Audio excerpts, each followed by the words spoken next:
योगी तेरी तानाशाह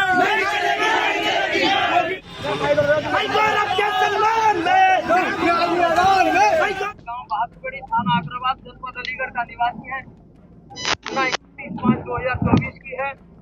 अलीगढ़ व उसके अन्य साथियों ने देखिए, मुझे कहने में बड़ा कोई संकोच नहीं है कि उत्तर प्रदेश में अब बोली लगा के दलितों की हत्या होने लगी। यहाँ की जो घटना है वो बहुत डरावनी है।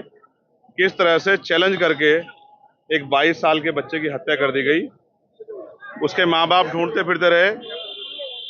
थाने के संबंधित अधिकारियों ने लापरवाही बरती, जिसके कारण आज वो बेटा हमारे बीच में नहीं। और तो और जो आरोपी था उसको इतना समय मिला कि उसने आराम से सरेंडर कर दिया। पुलिस को गिरफ्तार नहीं कर पाई। ये पुलिस का इतना बड़ा फेलियर। उसके साथ और वो सातिर इतना है, जिसको जुनैल बताया जा रहा है, वो इतना सातिर है कि उसने 5 अन्य लोगों के नाम ले दिए कि ये मेरे साथी थे। बाद में पुलिस का जानकारी में अपनी जो कार्रवाई है, अपनी जांच में मानना है कि वो 5 लोग उसमें नहीं थे, ये उसने किसी और मंशा से दिए। इसका मतलब वो एक सातिर अपराधी है जिसने सोच समझ के ये हत्या की है। उस पर कठोर से कठोर कार्रवाई हो और फास्ट ट्रैक कोर्ट में मुकदमा चले, और जितने भी ऐसे अधिकारी हैं जिन्होंने अपने कर्तव्य के प्रति जिम्मेदारी निर्वहन नहीं किया, उन पर सख्त कार्रवाई हो, जिससे कि और थानों में गरीबों की जो के साथ जुल्म हो रहा है, वो जुल्म करने वाले लोगों पे कार्रवाई होना आसान हो जाए। सभी अधिकारियों को इसकी संदेश जाए। साथ साथ परिवार की हालत बड़ी कमजोर है, तो हमने परिवार के लिए 50 लाख रुपए की आर्थिक मदद की मांग की है, क्योंकि उनका जो यही कमाने वाला बच्चा था। इस बिटिया के भी 2 बच्चे हैं और उनके माँ बाप भी वृद्ध हो चुके हैं। इनके लिए भी हमने मांग की है और एक सरकारी नौकरी की हमने मांग की है, परिवार की सुरक्षा की। और साथ साथ उसमें जो संलिप्त और लोग हैं, जिनका पुलिस द्वारा भी बताया गया कि और भी लोग उसमें शामिल है, उनको भी जो है जल्दी जल्दी जानकारी करके और उनको भी सख्त से सख्त सजा जो है मिले, उनको गिरफ्तार किया जाए और संरक्षण करने वाले अधिकारियों पे, लापरवाह अधिकारियों पे कार्रवाई हो, ऐसी हमने मांग की है। इसके अलावा भी बहुत सारी घटनाएं, जैसे एक मामला संज्ञान में आया है जो नशा मुक्ति केंद्र का है कि उसमें दूसरी हत्या हुए, पीट पीट के हत्या की गई है, उसमें भी। और कई ऐसे मामले जो यहाँ के SPRA को और यहाँ के SSP को और यहाँ के जिले के अधिकारियों को हमने बताए हैं। तमाम तरह से ऐसा लगता है कि उत्तर प्रदेश सरकार में गुंडों को खुली छूट मिल गई है कि वो कमजोर वर्ग के लोगों का जितना चाहे दमन करें और उन पर कोई कार्रवाई नहीं होगी। हम ये उम्मीद करते हैं आज की इस घटना के बाद, और ये जो हजारों लोग आज यहाँ अलीगढ़ में इकट्ठा हुए हैं, इनके आक्रोश को समझते हुए जिला प्रशासन, पुलिस और सरकार इनका मजबूती से संज्ञान लेगी। और अगर नहीं संज्ञान लेगी तो हमें अपने लोगों के संरक्षण के लिए एक बड़ा मोर्चा जो है जिले वाइज निकालना पड़ेगा। हम किसी भी कीमत पे जुल्म जाते बर्दाश्त नहीं करेंगे और गुंडों को सजा मिले, इसके लिए हम लगातार संघर्ष करते रहेंगे। हमारी ये मांग भी है कि लापरवाह अधिकारियों को चार्ज ना दिया जाए, गैर जिम्मेदार अधिकारियों को किसी भी कीमत से चार्ज ना दिया जाए और गुंडों की मदद करने वाले अधिकारियों पे मुकदमे दर्ज करके कार्रवाई की जाए।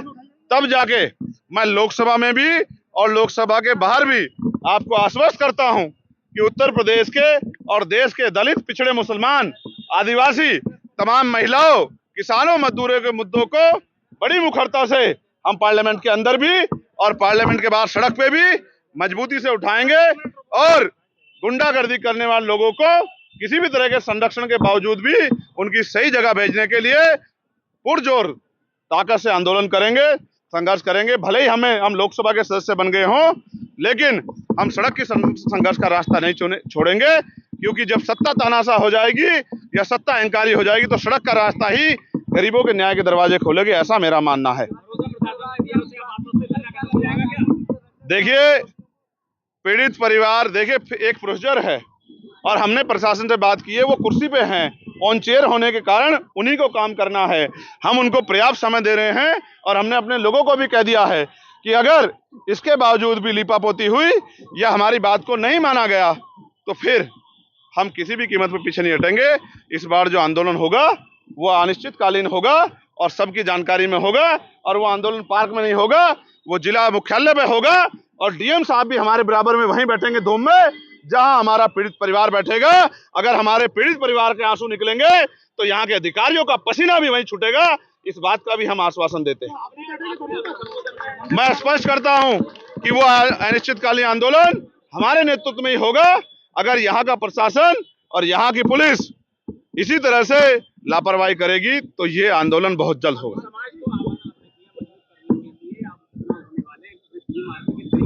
मैंने अपने लोगों से ये आग्रह किया है कि ये लोग भी बहुत मजबूत हैं, पहरेदार हैं और महापुरुषों के मिशन को आगे बढ़ाना चाहते हैं। आज इन्होंने अपनी शक्ति बल से ये भी स्पष्ट कर दिया है कि अब ये किसी से झुकने वाले नहीं हैं और डरने वाले नहीं हैं। तो मैं मानता हूं कि आने वाले जो उपचुनाव है, जो खैर का प्रस्तावित उपचुनाव है 6 महीने के अंदर होना है, मैंने इनसे मांग भी की है कि सिर्फ झंडा और नारे से आगे बढ़ के अब ये उस विधानसभा की बूथ कमेटी, सेक्टर कमेटी, विधानसभा कमेटी तैयार कर लें और एक एक वोट भाईचारा बना के आजाद समाज पार्टी के समर्थन में लेकर आए।